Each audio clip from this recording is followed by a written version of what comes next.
Greenland ખરીદવાના પ્રસ્તાવ મુદ્દે રાષ્ટ્રપતિ ટ્રમ્પનું આક્રમક વલણ, વિરોધ કરનારા દેશો પર ટેરિફ લાદવાની આપી ધમકી।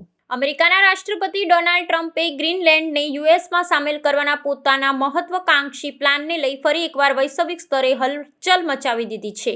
રાષ્ટ્રપતિએ સ્પષ્ટ શબ્દોમાં ચેતવણી આપી છે કે જે દેશો અમેરિકા દ્વારા ગ્રીનલેન્ડના સંપાદનના પ્રસ્તાવનો વિરોધ કરશે તેમની વિરુદ્ધ અમેરિકા કડક આર્થિક પગલાં તરીકે ભારે ટેરિફ આયાત જકાત લાદી શકે છે। ટ્રમ્પનું આ નિવેદન દર્શાવે છે કે તેઓ ગ્રીનલેન્ડને અમેરિકાનો ભાગ બનાવવા માટે વ્યાપારિક દબાણનો ઉપયોગ કરવા પર તૈયાર છે।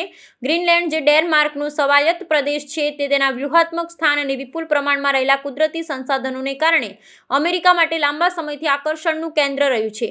રાષ્ટ્રપતિ ટ્રમ્પ માને છે કે ગ્રીનલેન્ડનું નિયંત્રણ અમેરિકાની રાષ્ટ્રીય સુરક્ષા અને આર્કટિક ક્ષેત્રમાં તેની પકડ મજબૂત કરવા માટે અનિવાર્ય છે। જોકે ડેનમાર્ક અને ગ્રીનલેન્ડની સ્થાનિક સરકારે અગાઉ આ વિચારને સ્પષ્ટપણે નકારી કાઢ્યો છે, જેને પગલે હવે ટ્રમ્પે ટેરિફ વોરનું શસ્ત્ર ઉગામ્યું છે। વૈશ્વિક અર્થશાસ્ત્રીઓ અને રાજદ્વારી નિષ્ણાતો ટ્રમ્પની આ ધમકીને લઈ ચિંતિત છે, કારણ કે તેનાથી યુરોપિયન યુનિયન અને અમેરિકા વચ્ચેના વ્યાપારિક સંબંધોમાં ખાઈ વધી શકે છે।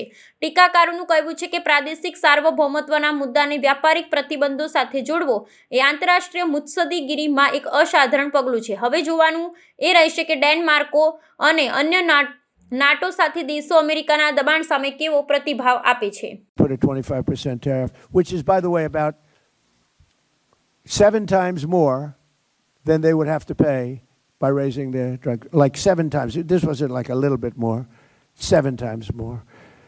And I may do that for Greenland too. I may put a tariff on countries if they don't go along with Greenland, because we need Greenland for national security. So I may do that. I'll give you a little, I'll take you out of that. In fact, that'll end up being the story. But actually, this is a much bigger story because we're reducing healthcare by numbers that you haven't seen. So